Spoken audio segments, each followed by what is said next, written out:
اللهم صل على محمد وعلى آل محمد كما صليت على إبراهيم وعلى آل إبراهيم إنك حميد مجيد. اللهم بارك على محمد وعلى آل محمد كما باركت على إبراهيم وعلى آل إبراهيم إنك حميد مجيد.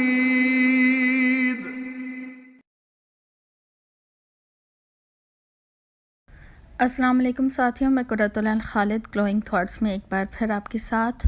لاسٹ ٹائم ہم نے بات کی تھی پروفٹ محمد صلی اللہ علیہ وسلم کے حوالے سے، جو آج کل ہمارے معاشرے میں ہو رہا ہے اور اس کو ہم کس طرح سے ریئیکٹ کریں.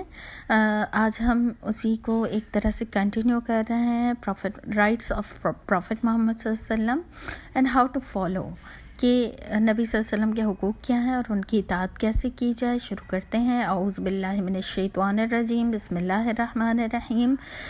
جس طرح ہم نے رائٹس آف قرآن کیے تھے کہ قرآن کے ہمارے اوپر حقوق ہیں، اس طرح رسول اللہ صلی اللہ علیہ وسلم کے بھی ہمارے اوپر حقوق ہیں. ان میں نمبر 1 ہے کہ نبی صلی اللہ علیہ وسلم پر ایمان لایا جائے. نمبر 2 نبی صلی اللہ علیہ وسلم سے محبت کی جائے. نمبر 3 آپ صلی اللہ علیہ وسلم کا اتباع کیا جائے، یعنی ان کو فالو کیا جائے. نمبر 4 آپ صلی اللہ علیہ وسلم کا ادب کیا جائے. نمبر 5 رسول اللہ صلی اللہ علیہ وسلم پہ درود بھیجا جائے. نمبر 6 آپ صلی اللہ علیہ وسلم کے دوستوں کو دوست اور دشمنوں کو دشمن سمجھا جائے. اور نمبر 7 نبی صلی اللہ علیہ وسلم کے صحابہ کرام اور اہل بیت سے بھی محبت کی جائے. اس کے علاوہ اور بھی حقوق ہیں، مگر جو مجھے ملے فی الحال وہ اتنے ہی ہیں. آگے ہم دیکھتے ہیں. اللہ تعالیٰ خود قرآن میں فرماتے ہیں، سورہ آل عمران آیت نمبر 132 میرا خیال ہے، اس کو ایک بار چیک کرنا پڑے گا آپ کو.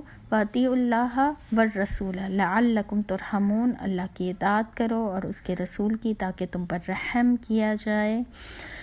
آج کل معاشرے میں جو ڈپریشن، جو اسٹریس لیول بڑھا ہوا ہے، اس کی وجہ کیا ہے؟ کیونکہ اللہ کی رحمت سے دوری ہے، اور اللہ کی رحمت سے دوری کی وجہ آج سمجھ میں آ رہی ہے ہمیں کہ ہم فالو نہیں کرتے اللہ اور اس کے رسول کو. ایک اور جگہ اللہ تعالیٰ فرماتے ہیں وَأَطِیعُوا اللَّهَ وَالرَّسُولَ اِن کُنتُم مُؤْمِنِینَ. اگر تم ایمان والے ہو تو کیا کرو؟ اللہ اور اس کے رسول کی اطاعت کرو. پھر ایک اور جگہ آیا کہ جس نے رسول کی اطاعت کی اس نے گویا میری اطاعت کی، اللہ تعالیٰ نے فرمایا، یعنی اس نے اللہ کی اطاعت کی. پھر ایک اور جگہ آتا ہے کہ اللہ کی اطاعت کرو اور اس کے رسول کی. وَأُولُو الْأَمْرِ، اور جو تم پر حاکم بنائے گئے، جو تمہارے بڑے ہیں، ان کو یعنی رولز کو فالو کرو. اب اطاعت کا تقاضا کیا ہے؟ قرآن میں ویسے مور دین 22 ٹائمز اللہ کے ساتھ اس کے رسول کی اطاعت کا حکم آیا ہے. اطاعت کا تقاضا یہ ہے کہ اگر میں کہتی ہوں کہ مجھے اپنے والدین سے بہت محبت ہے اور میں ان کی بات نہیں مانتی، تو یہ کیا محبت ہوگی؟ نہیں نا. اسی طرح ہم کہتے ہیں کہ ہم رسول پہ ایمان بھی لاتے ہیں، ہمیں محبت بھی بہت ہے، لیکن ہم بات نہیں مانتے، ہم فالو نہیں کرتے ان کے طریقوں کو.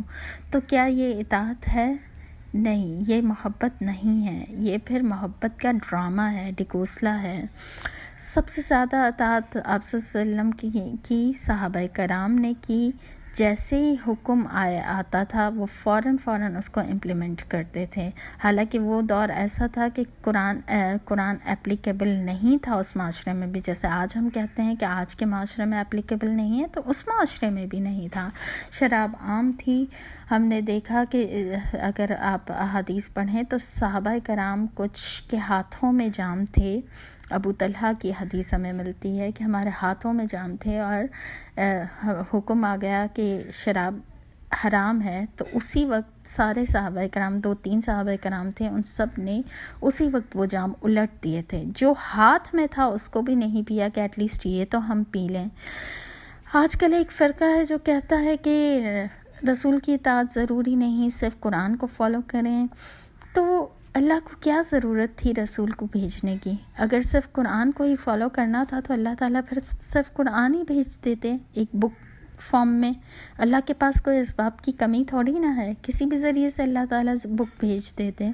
لیکن کیوں رسول اللہ صلی اللہ علیہ وسلم کو بھیج کے اور گریجولی 23 ایئرس تک قرآن کو نازل کیا گیا تھوڑا تھوڑا کر کے، تاکہ اپنی پوری زندگی میں ہمیں بھی قرآن کو امپلیمنٹ کرنا آئے اور ہم رسول کو فالو کرتے ہوئے ہم قرآن کی اطاعت کر سکیں۔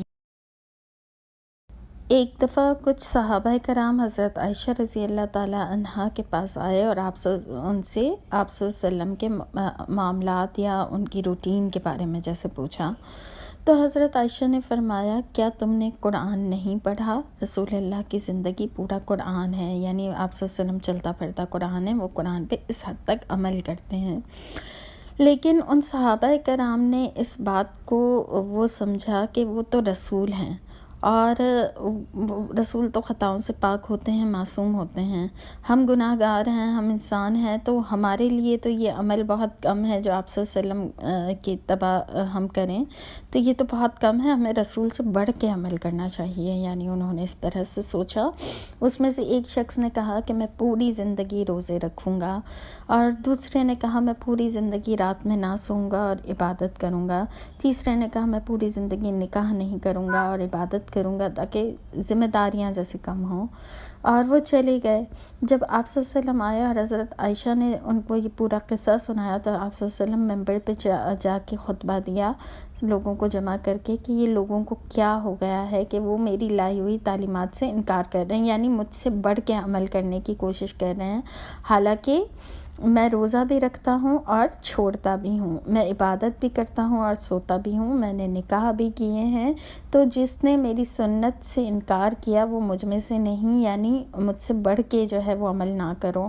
اسی طرح پھر قرآن میں سورہ حجرات میں آیت آتی ہے، یا ایھا الذین آمنوا لا تقدموا بین یدی اللہ ورسولہ، کہ اللہ اور اس کے رسول سے آگے مت بڑھو، جو جتنا وہ کہتے ہیں جتنا انہوں نے دیا ہے اتنا کرو۔ یعنی کچھ لوگ پھر بہت بڑھ چڑھ کر نیکی کہ ہر چیز کو گناہ، اور رسول تو معصوم تھے تو اس لیے ہم اور بڑھ چڑھ کے کریں گے، تو یہ چیز منع کر دی گئی ہے کہ حد سے نہ بڑھو، جو دیا ہے جتنا دیتے ہیں اتنا کرو۔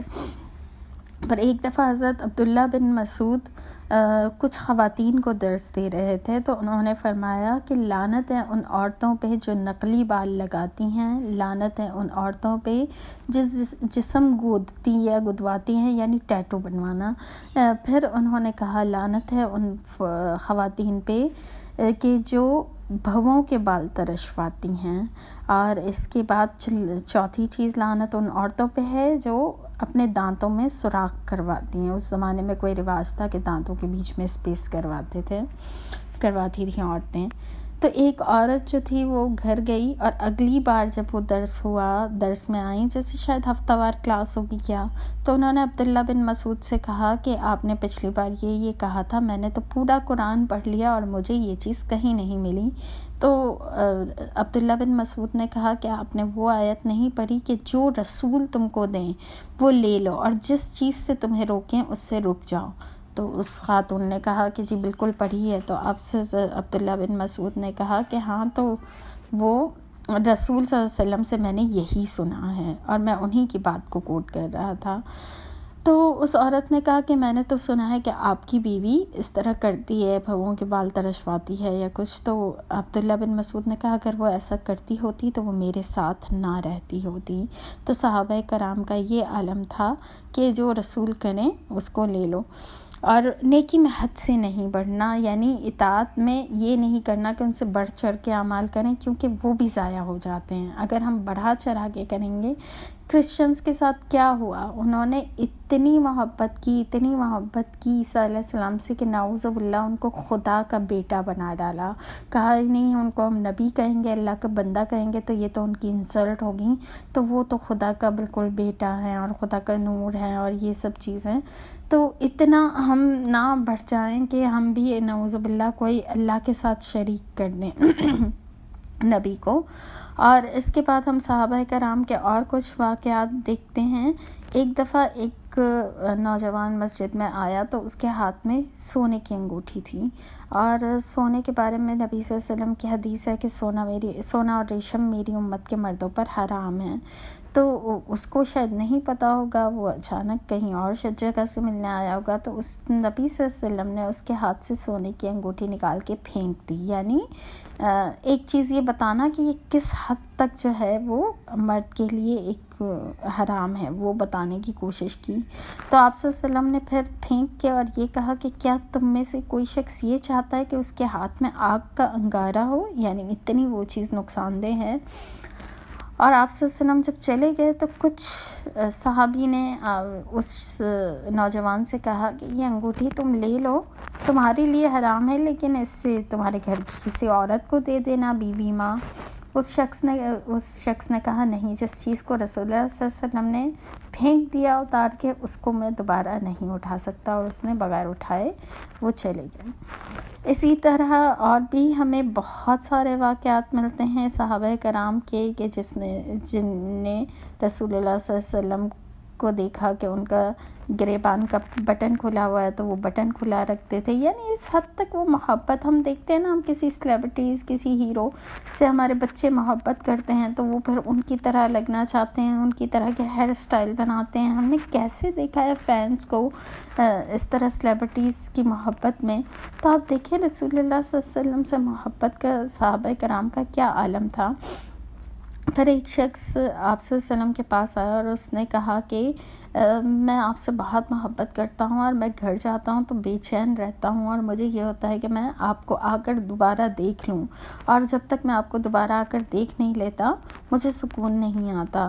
دنیا میں تو یہ ہے، مگر آخرت میں تو آپ تو بڑے درجے پہ ہوں گے، کیونکہ آپ تو نبی ہیں اور میں تو چھوٹے درجے میں ہوں گا، تو پھر میں آپ کو کیسے دیکھ سکوں گا۔